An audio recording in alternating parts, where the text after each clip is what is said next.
Ms. Hurst from Hamilton County Schools. We're going to continue our work with the Cold War today, specifically with the text, "We Choose the Moon." So to get started, go ahead and pause me while you do this warm up. What is John F. Kennedy's attitude during the speech? How do you know? What is his goal?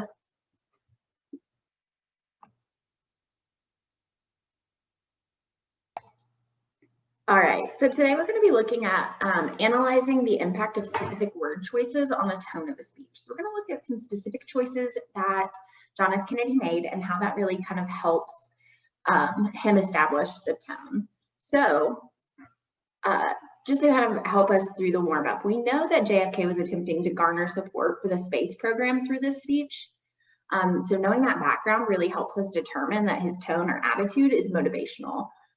He was attempting to, persuade and motivate the audience to get excited about the space program. So knowing that, we're going to look at his specific choices in a couple of different ways for how he established this motivational tone.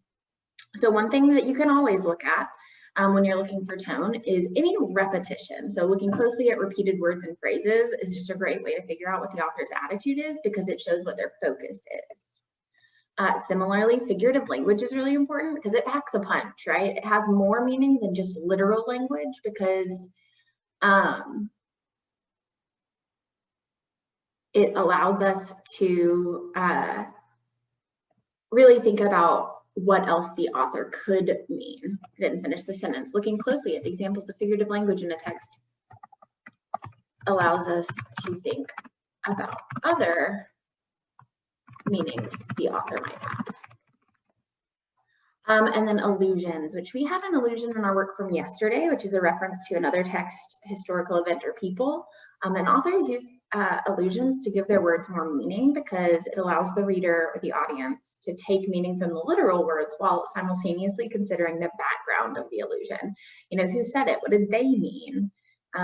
What might that imply for what the author's doing? So like I said, we're going to look at those three things and consider how they contribute to the motivational tone. I'm going to make that smaller so it's not so big. Yeah, okay. So I'm going to model with repetition, with the allusion, and with one example of figurative language. And then I'm going to have you guys do another example of figurative language. And then as an exit ticket, I want you to find one final example of figurative language. So in terms of repetition, something that I noticed when I read this text was that he says, "We choose to go to the moon. We choose to go to the moon." And then the title is also, "We choose the moon." So I'm going to put that as my example of repetition. We choose the moon. And I'm going to put that that's in the title and paragraph 4. So how does that contribute to the tone? What does it mean? How does it make it seem more motivational? So first of all, don't want to be bold. Or 30, you want to be bold. It's not bold in 2030. So the word we, first of all, it implies that this is a joint decision. Maybe this is 22 and this is 23. Yeah, that's bothering me. Yeah, 22 across the board. This is a joint, sorry. The word we implies that this is a joint decision, not one that the government has just pushed on everyone, right? And choose is another word. And it implies that people have a choice. And people are empowered by choices. People love to have a choice and it makes them more excited about it. So this is a straight attempt to motivate people to get excited.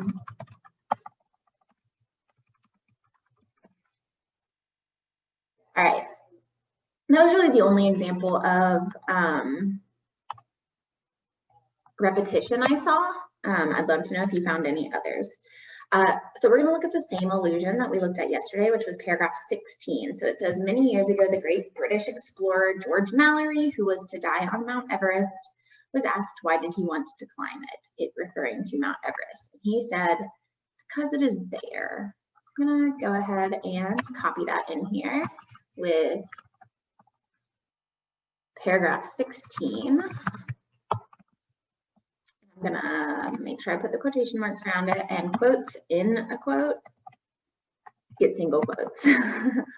So because it is there as a quotation mark inside the quotation mark for me quoting the text, it gets a single quote.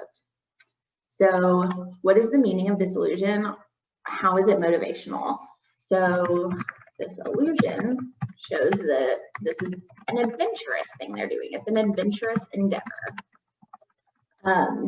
It kind of shifts the tone towards the topic of space travel from being something we should invest in because we need to save the world from the Soviets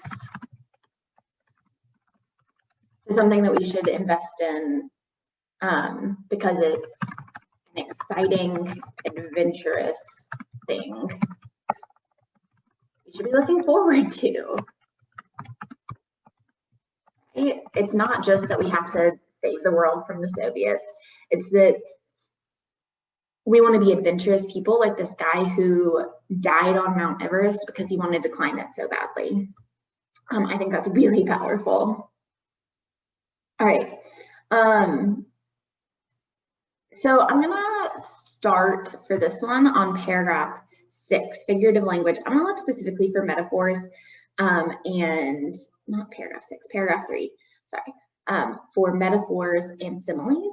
And I see at the beginning of paragraph 3 that it says, we set sail on this new sea because there is new knowledge to be gained. And the kind of entire paragraph is this idea that it's this new sea. So I'm going to put that as my example. We set sail on this new sea, ... right? And this is paragraph 3. So what does this metaphor mean and how is it motivational? Using a metaphor of sailing on the sea makes this endeavor seem more approachable because it's something that we've done before. And this allows the people to feel like they can tackle it, right? It's not undoable. And so they're going to be more motivated to support it. It's a really crafty thing he does there by making it seem like, we're not going into space. We're just, we're just setting sail on a new sea. All right, the next example of figurative language I found was actually, there's 2 in paragraph 1, and I'm going to just do one of them. And one of the ones that I saw is in the first line here. This country rode the first waves of the industrial revolutions. And then it says, this generation does not intend to founder in the backwash of the coming age of space. I'm going to take that. I'm going to, this country rode the first, and I'm going to take out some just because it's pretty long, and I can put a ... to show like, hey, there is some in between here. But what's important to know is that it continues that same metaphor. So what I want you guys to do is go ahead and explain how this metaphor, what it means, and how it can motivate people.